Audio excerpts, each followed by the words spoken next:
Hello there, college and friends. It's a great pleasure to be sharing time with you again. Thank you. Thank you very much for following us. Today, I will talk about you fertility preservation, a reality. So our objectives today is uh, publicize the different indication to preserve fertility, to publicize the prevalence of cancer and survival in women and men of reproductive age, publicize the commitment to fertility caused by different cancer treatments, and publicize the different options to preserve fertility in cancer patients. First of all, is fertility preservation is a method of granting people the right to have their own genetic offsprings by preserving germ and gonadal cells. Individuals and couples have the right to decide the number and spacing of their children. Infertility can deny the realization of this essential human right. This is a declaration of the human right. It's important to remember the epidemiology uh, about the ART in USA, Europe, and Latin America. In 2020, USA reported more than 300,000 cycles started, of which more than 22,000 observations. Europe in 2019 was reported more than 357 cycles started, of which more than 45,000 were for preservation of fertility. It means 12%. Now, Latin America in 2019 was reported more than 100,000 cycles started, of which more than 3,900 were by fertility preservation. It means 7.5%. It means that the Europe has more cycles of preservation of fertility than Europe and than Latin America. There are some indications about fertility preservation. The first indication is a social indication. It means 73%. Social indication means that the women or men that now that have want to achieve a baby in the future, but not now, and understand that the oocytes in quality and quantity is decreasing with the time is running. So this is the idea to preserve fertility now is better less than 35 years old. So this is a social indication. Is the principal social indication in the world. Another indication is benign pathology. It represents 24%. Oncological pathology is 5.7%, and it's bad because this is an important indication in fertility preservation. But the problem is the instruction that the physician do to the patients. But in some cases, the oncologist and the physician don't explain that this option when the patient is in front of the diagnosis of cancer. And transgender is another indication. In benign pathology, there are some different causes because hematology, so for example, hematologic disease, autoimmune disease, gynecologic disease, and genetic disease. In hematology is the thalassemia, sickle cell disease, Fanconi syndrome, plastic anemia. In autoimmune disease, SLE, so it's lupus erythematosus systemic, vasculitis, Takayasu arteritis, panarteritis nodosa. Gynecologists, everyday endometriosis is more important because we know that all the patients with endometriosis have a low reserve in the time, and if undergo to the surgery, it's a more low quantity of eggs. Ovarian cysts, borderline tumors, risk of torsion in ovary. In genetic disease, for example, when the patient has relatives with premature ovarian failure, genetic mutation, Turner syndrome, or X-Fragile syndrome. And who is candidate to fertility preservation? Any patient who is considering surgery, gonadotoxic therapy, or who wish to preserve fertility in the future. The conventional candidates are patients with cancer or medical condition that require gonadotoxic therapy. Additional candidates are patients undergoing gonadal removal, patients with genetic and metabolic disorders. And carriers of the BRCA gene mutation experience accelerated aging at the ovarian level, but it's better to recommend to preservation of fertility. There are some therapeutic options, for example, oropexy, cryopreservation of embryo, cryopreservation of mature oocytes, and cryopreservation of ovarian tissue. We explain each one. So it's important to remember about the epidemiology more. So in 2012, more than 6 million new cases of cancer in women in the world. 10% are of reproductive age. Between 85 to 90% survive, but with consequence infertility. One of 51 at age of 39 years old, we have a diagnosis of invasive cancer. Between 30 to 50% of young women with cancer will not be offered with fertility preservation counseling. Between 60 to 70% of patients who become infertile after cancer could become mothers thanks to treatment offered to preserve fertility. The frequency of cancer in Europe in young people between 15 and 20 years old, the first is Hodgkin lymphoma, testicular cancer, and malignant melanoma. And in patients between 25 and 49 years, is breast cancer, colorectal cancer, cervical cancer, and malignant melanoma. The increase in the number of survivors of different types of cancer is very important to recommend the fertility preservation. Remember, for example, in this case of breast cancer, the incidence in age between 15 and 39, the incidence is 18 per 100,000.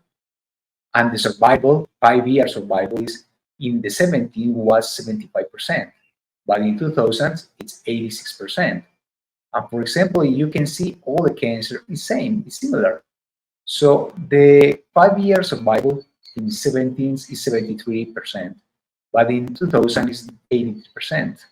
So it's very important to recommend the patient to go and to do an appointment with the fertility specialist.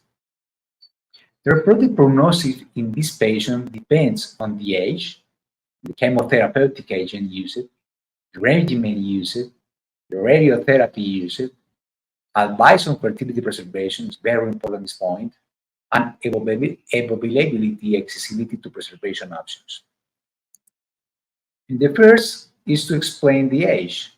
Remember, the ovary have some stage. Intrauterine, the women have between 6 to 7 million oocytes, but in the natal period is only 1 to 2 million oocytes. And in puberty is 300,000 oocytes. So it's reduced by the time. So in this graphic, we can see the same. You can see 37 years old, and you can see that the quantity of the sites is reducing by the time. And what is the average age of women at the time of your first delivery?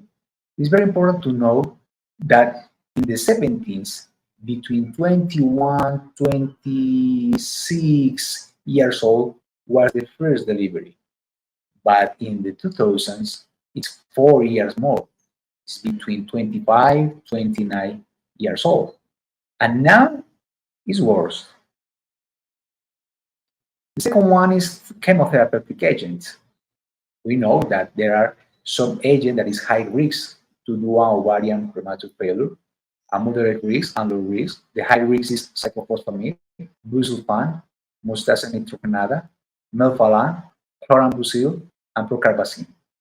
This is very important medicine in the case when you decide to do this medicine. Is very important to do an appointment with the specialist in reproductive medicine. Depend on the regimen used, you have a high risk, an intermediate risk, or low risk. So it's very important to try to match with the age because it's different. For example, in the case that you have less than 30 years old, the probability to do in permanent amenorrhea is less. But if you have more than 4 years old, the probability to have a permanent amenorrhea is higher. In this case, for example, the breast cancer. So the most used regimen is this. If you use it in women that are less than 30 years old, the probability to ovarian failure rate is 19%.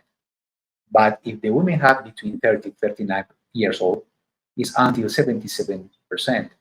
And if you decide to use taxane, add taxane, the old rate is 4 times more. So it's very important to understand that the risk of the ovarian failure rate is real.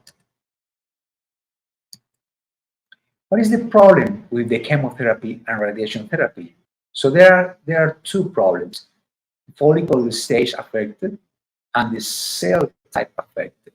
So the chemotherapy affected directly to the oocyte, the follicles, and directly affect the oocytes and the cell that is around the eggs. In this case, it's granulosa cells and theta cells. The final result is oocyte death. The radiotherapeutic therapy results in ovarian injury and decreases follicular reserve, and the extension is based on age, doses, and radiation path. An additional risk factor is a concomitant exposure to alkaline agents and age at diagnosis.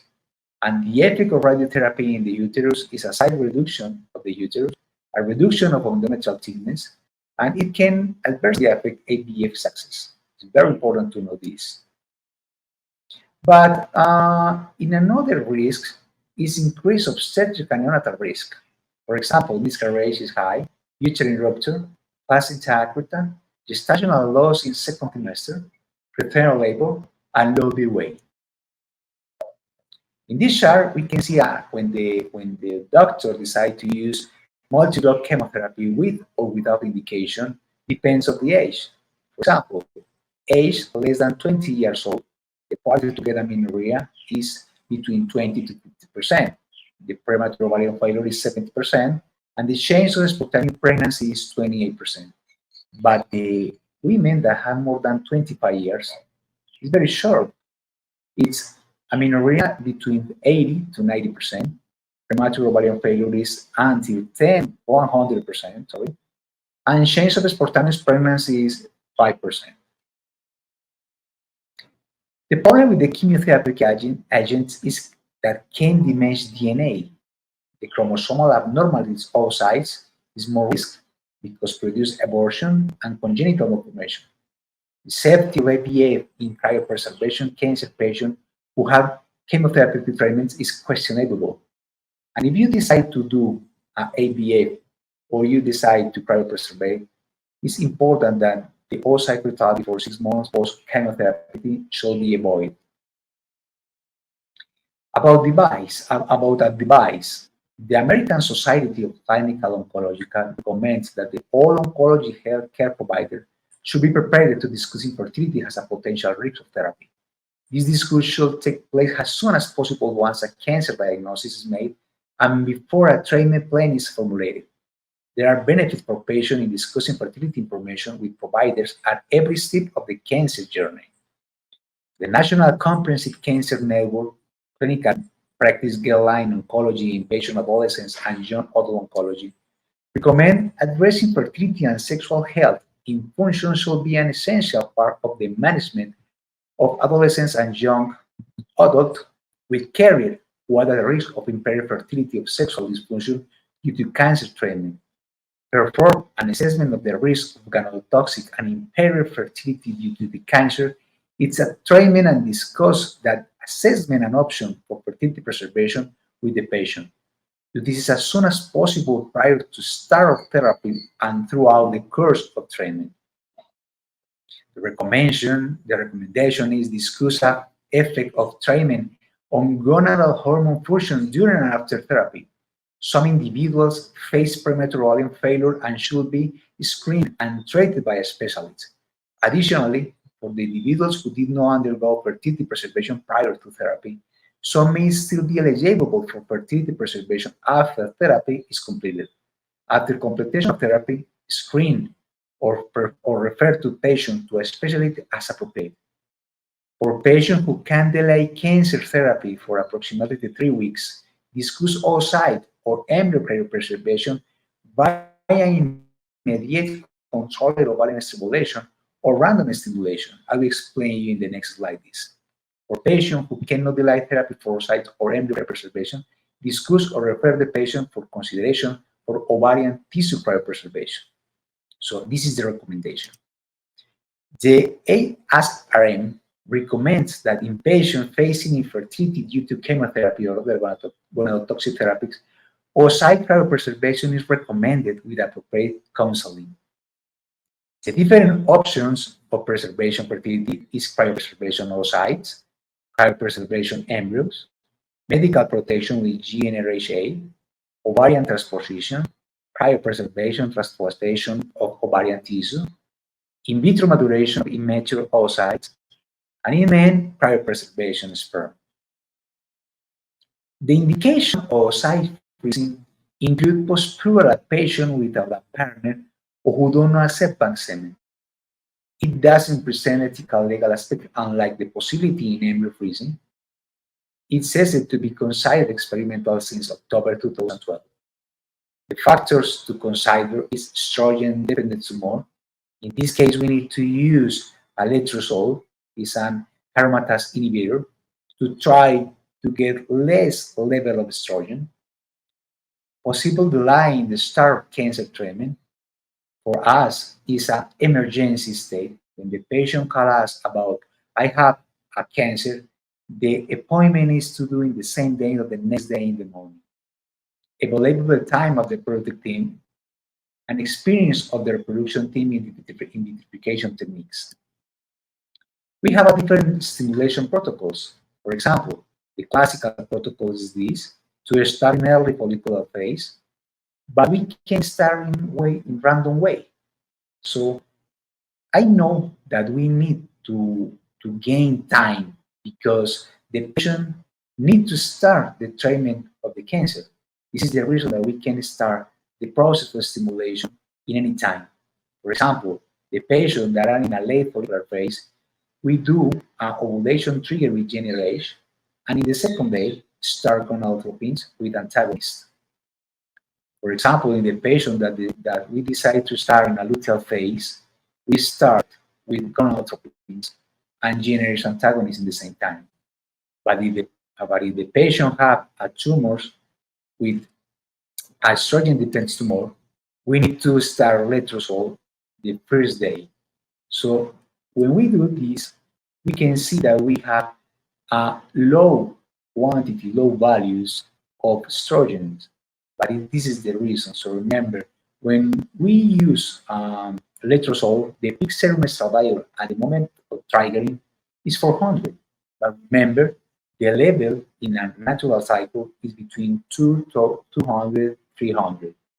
But when we don't use letrozole, the level of estradiol is more than 2,200. So we can see a real reduction of the level of estradiol.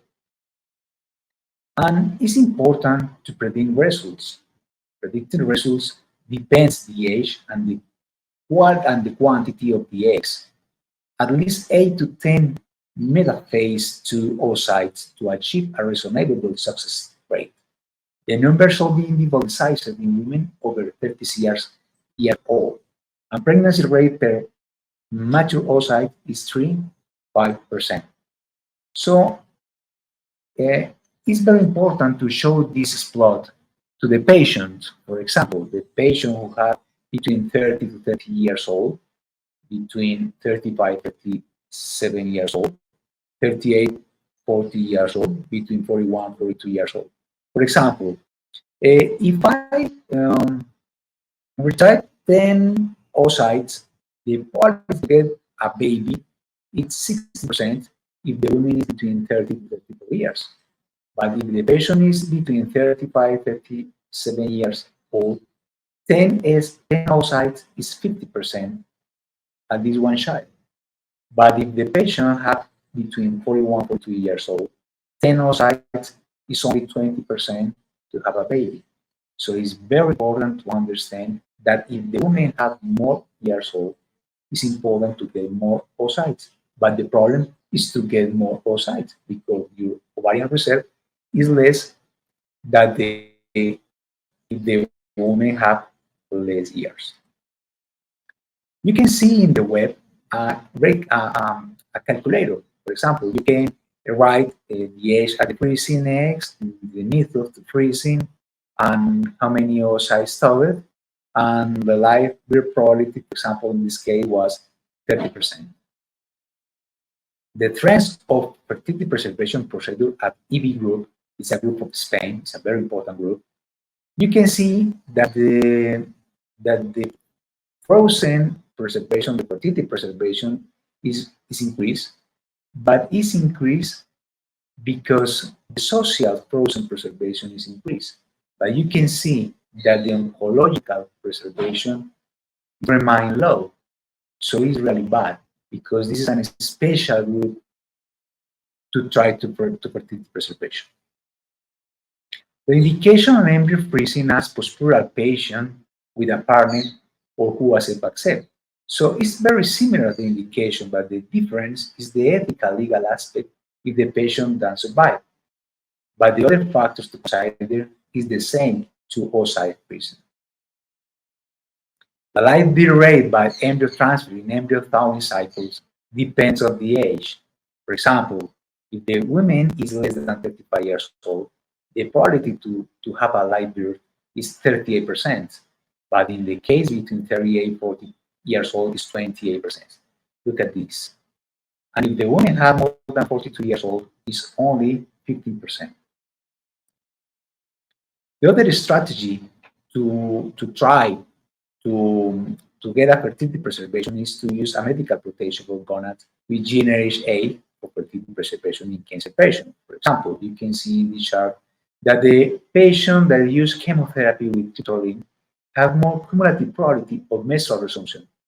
If you decide don't use generation A, the cumulative probability of menstrual resumption is lower than when you decide to use, for example, in this case, a tritolin.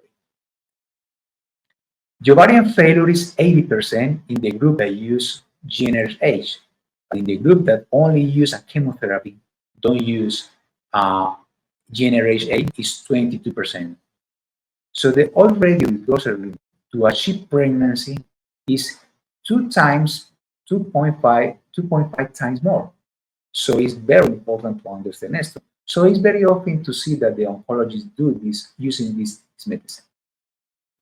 When we decide to check anti-mullerian hormone, you can see that if the patient that use anti-mullerian and use generation agonist, the anti-mullerian hormone is higher than the patient that don't use it. So we can conclude that the fertility preservation decision must be taken together with patients, oncologists, and fertility specialists.